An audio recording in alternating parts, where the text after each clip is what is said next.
Well, you could let's start by asking you how good Carleton is. Oh, Carleton is as well coached a basketball team as we'll play against all year. That's for two reasons. One, their players have 5 years to play.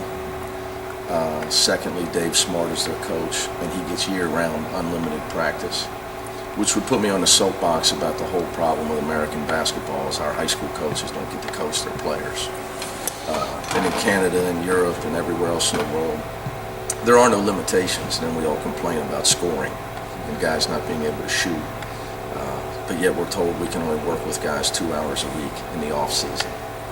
Then fans wonder why guys can't shoot. Guys don't know how to use a pick and roll. Well, the Ravens, Carleton that is, I played them quite a bit. They know how to do everything. Now they're maybe not as quick or as athletic at every position. Their point guard is, but they may not have the size or the explosiveness. But they play the game fundamentally like you're going to see in the Olympics. Dave's the assistant coach now on the Olympic team. He'll probably be the head coach at some point in his career. Could easily be a high-level Division I coach. But as he says to me, so I can never. You guys have too many rules. And he's not talking about recruiting. He's talking about coaching. We talk a lot. In June, he's sitting there watching his guys play open gym, filming it, and sending them clips that night of why did you do this? Why didn't you do that? I'm not even allowed in the gym. So it's just different. But they have a keen awareness of where to be on the floor, of what to do in each situation offensively. Just because they're just like the Europeans, extremely well drilled. And so they're also 10-1, and I guess their last 11 you wrote. They lost to Syracuse in overtime. Yeah, those are exhibition. Right. And also they're in mid-season. Again, this is the earliest game probably ever played at Cincinnati. There's a good, I don't know, but I'm going to guess that this might be the first October contest ever. National Player of the Year. They got good players. They got a great coach. They got good players. It's a great game for us. We're not ready to play, but that's okay. We need to play somebody else because guys have been beating on each other since September 28th, so it's time to play somebody else. But there's a lot of things we don't have in yet in relation to like zone stuff. But Dave's not a zone guy. Next week, Scotty Davenport, Bellarmine will play zone. But like I said, it's just going to make us better no matter what happens on Saturday. It's going to force us to get better. We need to play somebody else. Are there certain things you're looking to see from your team? The battles for position? Well, the things, you're going to learn what you need to work on. What I want to see is togetherness, leadership, the things that we can control even though it's early. I expect freshmen to be out of position. I just want them to focus on their hustle and their attitude and their effort. I want to see the veteran guys playing like veterans. They should be in the right spot. They should be helping the young guys, and they should be playing smart, playing hard. As far as being fluid on October 26th as a unit, I think it would be silly to think we're going to be extremely fluid. But, our attitude, our effort, our energy, our hustle, those things for us, we can control. I'd like to see us execute a little bit on offense and defense and things that we're practicing. And then obviously we're going to have to adjust to what everybody's talking about, the hand check rule. You probably have some things that you know you need to work on there already, right? Well, a big one is just getting guys some experience. You can practice all you want. There's no experience for putting on a uniform and running out of the locker room and playing against somebody else that practices, that has a great coach that's going to, like Carleton has great help defense, team defense. It's very hard to get the ball near the basket against them. They'll trap the low post. They'll help on every drive.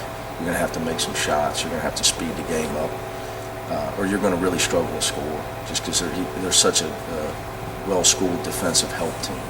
Very similar to a lot of teams that we play. A lot of teams that we would call gap defensive teams. So you can talk about that all you want. You need to play against it. So our freshmen just need to put the uniform on. Are you eager to see how your three-point guards play? Well, yeah, definitely. Just talking about that. see how hopefully we can get through 2 more days, because the ankle injuries have been to G and Troy. But they've both been pretty solid here. Yesterday they were both healthy, so hopefully they'll remain that way. But I'm eager to see how a lot of guys play. Even some veteran guys. You're only going to be as good as your seniors. And Titus, Justin, Dave, and SK are the key for us. I think a lot of people they all want to focus on new guys. Those guys are all way better players than they were a year ago. They're the guys that are going to decide our fate this season. The young guys are going to come and go. Fans are going to get excited about them. They're going to have a big night. But your veteran guys are the guys. If you were asking me about young guys, I'm eager to see how Shaq and Jermaine are going to handle being major rotation guys. Jermaine Sanders, that is, being major rotation guys that know they're going to play and that are playing well every night. With Jaquan going. How's Titus improved? He's much stronger.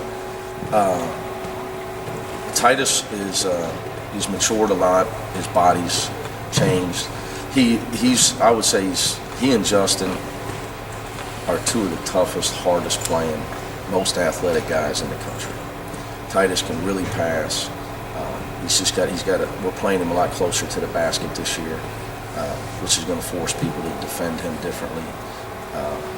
Hopefully bring his passing into play as more of a post-up guy than a face-up guy. And just try to continue to improve on his scoring. Because Titus, when you talk about defense, hustle, effort, rebounding, he plays as hard as probably any guy I've coached. And that's how hard he plays. His relentless pursuit and energy level it can't get any better. His hustle can't get any better. And his toughness is tremendous. Just got to try to get him to where when it's time for him to put it in the basket, he's improved in that area. But every other area of the game, he's as good as there is in college basketball. As far as defense, rebounding, hustle, energy. He can guard 5 positions. So he's a valuable player on our team. Hard to replace. I lose sleep over him and Justin leaving and graduating because those guys are extremely tough dudes and they play really hard. It's a luxury to have. Justin's been one of those guys who can bring a lot of energy into the game, and at a certain moment, how do you see his role evolving this year? Well, I think he's finally embraced who he is offensively, and he's always been a hustle guy, a great shot blocker, rebounder, but he was never the rebounder he could have been because he didn't embrace the weight room. He always held on to hope that he was going to become a small forward, and it's just wasn't in the cards. It's not his makeup as a player. And the hardest thing in basketball for a lot of players is to really figure out who you are and embrace who you are. Too many guys want to work. You come in the gym and you guys work on shooting threes. People got to learn how to shoot. No, you got to be who you are and get better at it. Dominate the game 15 feet in. Be the best shot blocker in the country. Be the best rebounder in the country. And he's really worked hard with the staff and with myself on being a better scorer around the rim. And the 25 pounds of muscle has really helped him. Slowing down. And he's always been a good guy. Some guys, a lot of players in basketball, they may not talk back, but they may not be totally bought into what you're selling them. Because you're trying to work with them on finishing around the basket and balance and jump hooks and power shots. But every time you walk in the gym, they're shooting 3-point shots.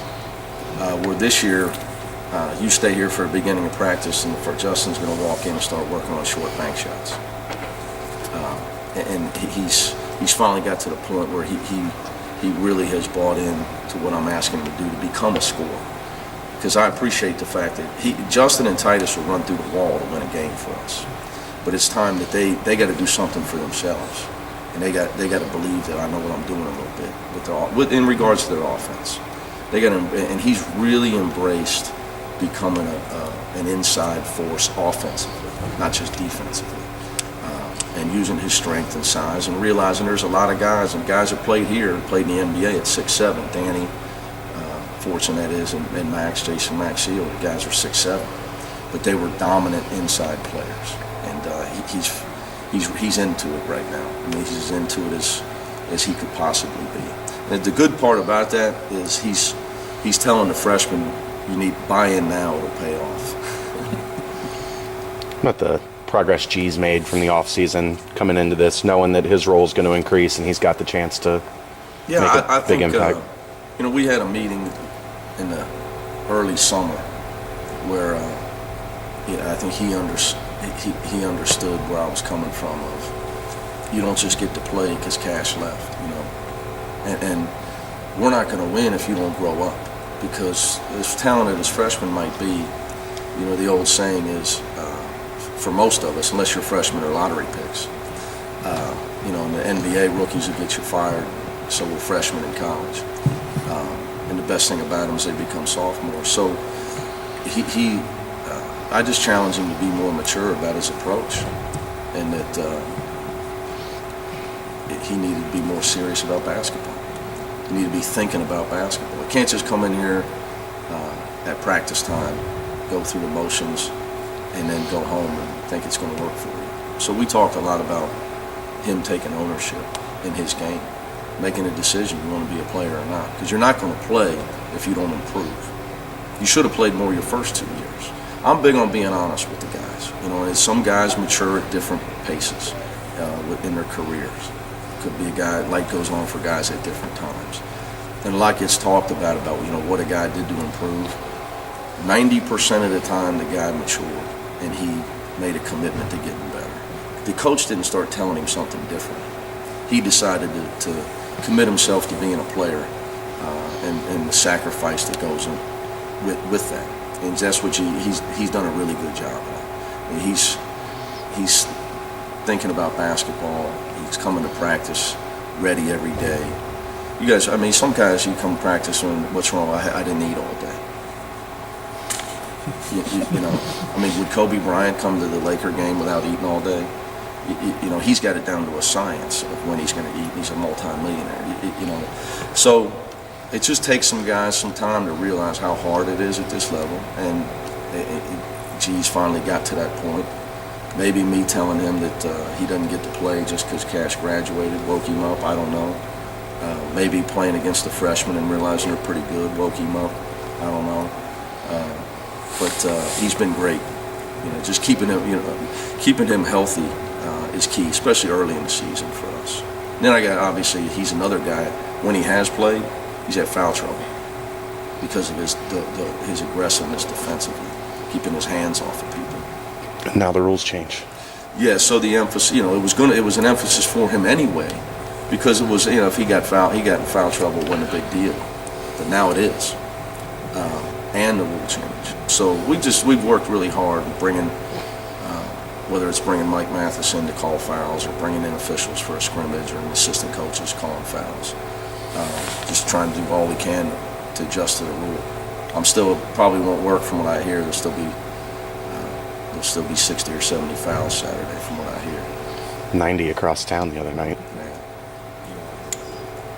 Yeah. Don't know where that's at. Anything else? We got it all, guys? Yep. Thanks.